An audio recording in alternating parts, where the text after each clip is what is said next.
Today is Friday, May 28th, 2021, which means it's Derelict Friday. Hello, fiendlings, how the hell are ya?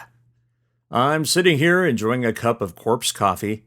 Psst, visit corpsecoffee.com and trying to figure out what to tell you about my week. In all honesty, it's been one of those weeks where I can't remember how much I wrote, but I know it was at least 3K. More importantly for you Derelict listeners, is that I finished recording and producing nearly 13,000 words, about 76 minutes, of audio that y'all have never heard before. My $10 patrons are getting the chapters as they're recorded and produced. My goal is to give them at least one chapter a day of finished audio. Tomorrow I may have to claim a mulligan since I'll be spending time at my sister's house to watch my nephew graduate from high school. Yeah, nothing makes you feel older than remembering a kid as a newborn and then watching him walk across the stage. I'm fucking ancient. Regardless, my nephew is headed for DePaul University on a music scholarship, and I couldn't possibly be more proud of him. As far as the Luna Fiend goes, she appears to have mostly recovered, although we're still giving her prescription food and lots of pain meds. Still, I've taken her on more than a few walks now, and she spends the entire time with her tail wagging. I'll take that as a win. Apart from that, I'm dealing with the usual madness and medical appointments 5 times a week for the next 5 weeks. In short, I'm tired, behind on everything. Thank you, Shadow. But doing okay otherwise. Like with Luna, I'll take that as a win.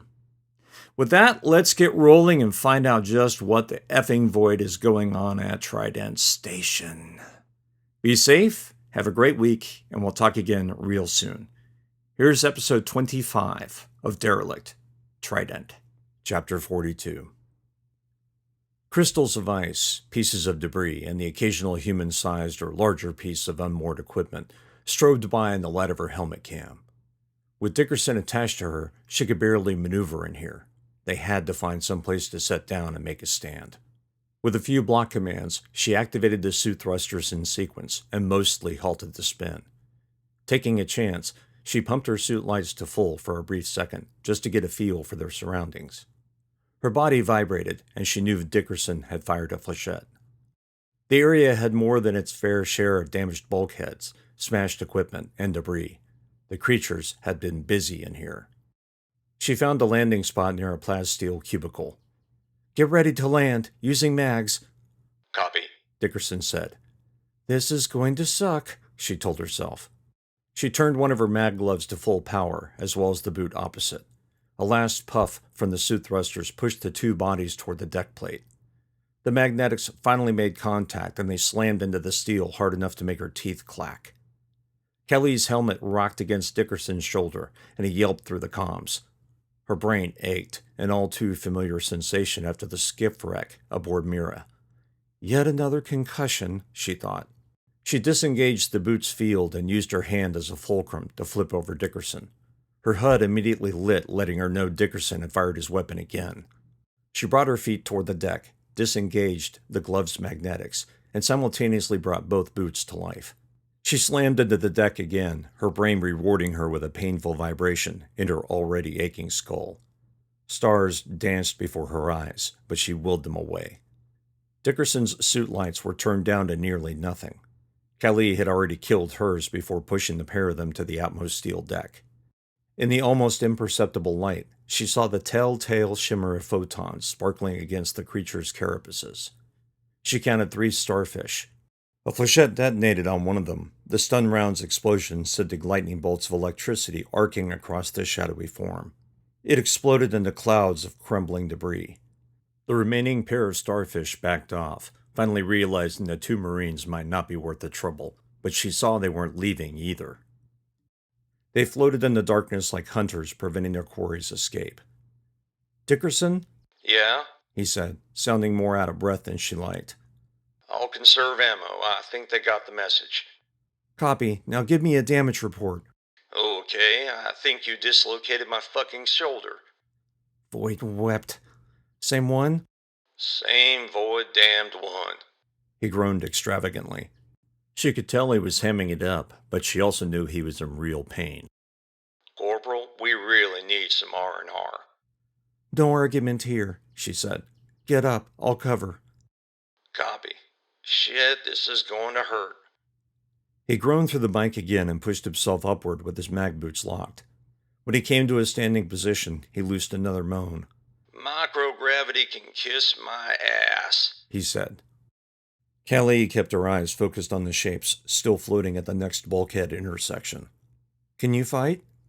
Of course. Can you hold the assholes off for a few seconds? I need to pop this back in. He said it so matter-of-factly he might have been telling her that space could be cold. Copy. He sidestepped and moved past her field of view. Another groan of pain traveled through the comms. I'm on your 3. Copy. You get it? Yeah. She could tell he was talking through gritted teeth. I got it. Still hurts when I move it. Wonderful. How's your head? Like a bomb went off. She nodded and frowned. Thought so. He paused for a moment before turning in a tight semicircle. You ever been in here this way? No, she said. Only through the squad bays. Figured. You haven't been on station long enough. Since those assholes are guarding the best way out of here, we're going to have to go to the next slip point. Kelly activated her block and brought the information up on her HUD. 50 meters to a 4-way slip point. Not a bad hike compared to Mira. Uh-huh, Dickerson said. Just remember you said that. She was about to reply when she understood what he meant. 4-way slip point, or we can just keep going down the main corridor and into the QM base. Have to make that choice when we get there. Right, she said dumbly, and activated the command channel. Kelly Mura to done. Nothing. She switched to the general comms. This is Corporal Calimora. Company sound off. No response. She left the channel open, but kept herself muted on it. After adding Dickerson to the line, she asked, Did you hear me? Aye, Corporal. Loud and clear. You try block? You give it a try, too. Start with squad and then move to general. Copy.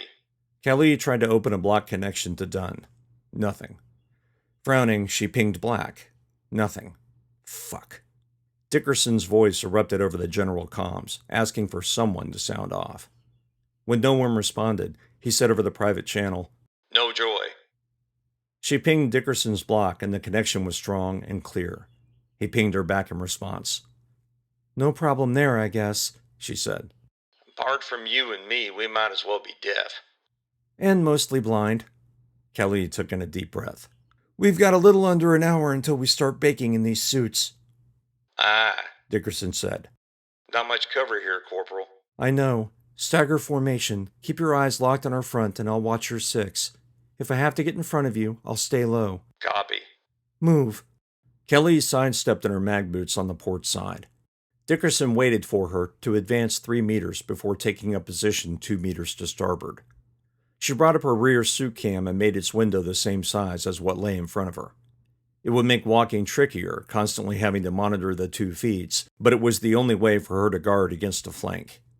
Apart from the floating debris, the wide corridor held no obstacles, which also meant no cover. Once they neared the slip point, the odds of something coming at them from that direction were high. Based on what they just fought, and what she knew to still be back there, it was possible the bastards had already set up an ambush. Or maybe that had been their plan all along. No, that's bullshit, she told herself. She continued walking forward, feeling chilly despite the rats clawing at her suit. Rents and tears marred the QM corridor bulkheads leading to the slip point. Damaged hull plating, too, by the looks of it. I don't like this, boss, Dickerson said. Kelly pursed her lips.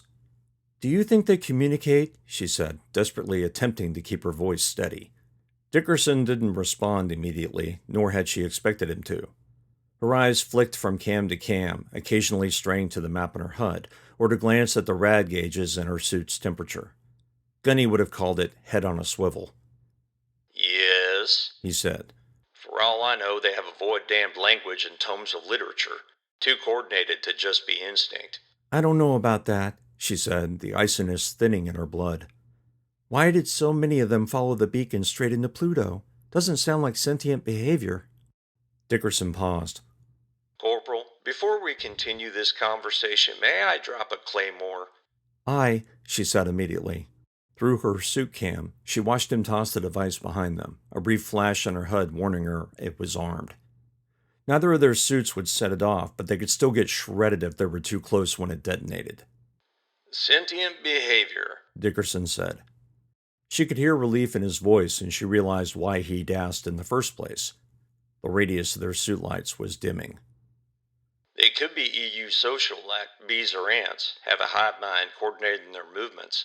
Or maybe, just maybe, they're programmed to do what they're doing. She glanced at her HUD. 10 meters to the slip point, sharp.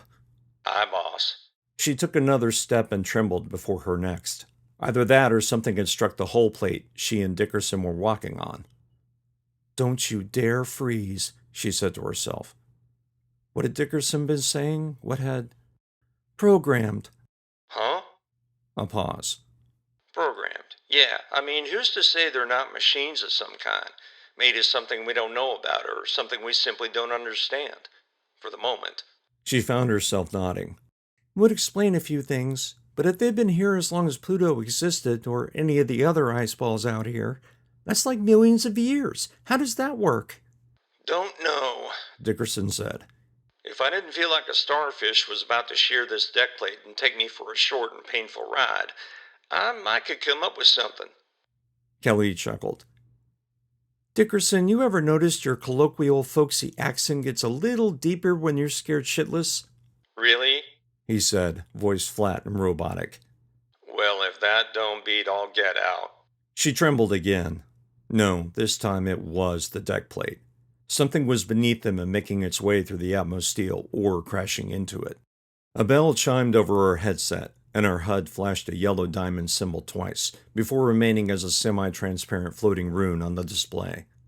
Hold, she said. He came to a stop behind her before turning his body to face the opposite direction, his suit lights disappearing. They're close. Maybe, she said. The pitch black of the corridor was like being back on Mira all over again. The slip point was a junction point with tubes leading toward areas of the station she knew had been damaged. Based on what had already come at them, and the size of the thing that had punctured the hull, she was willing to bet at least one tube led to a swarm of starfish just itching to cover them in silver death.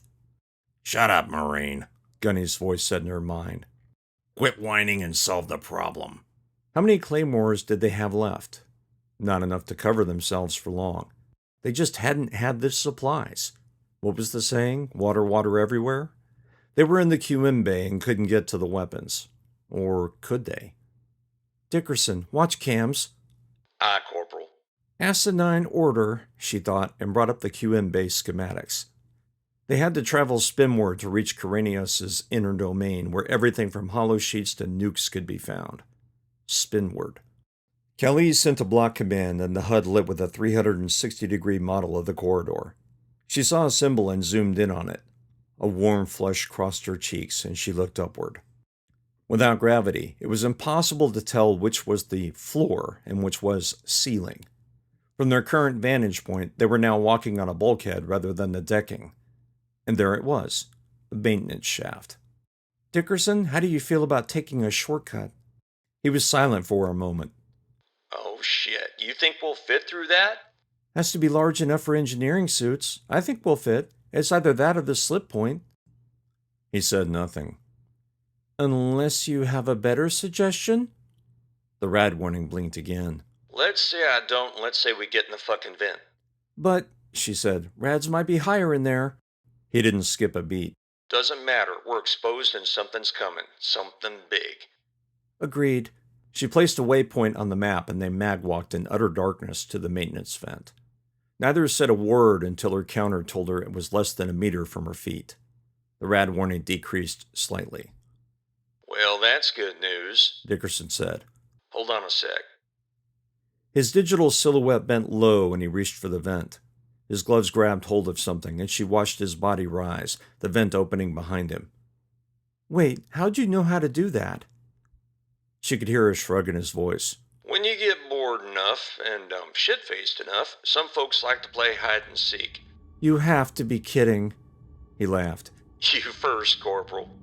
Drop another mine behind you. Copy.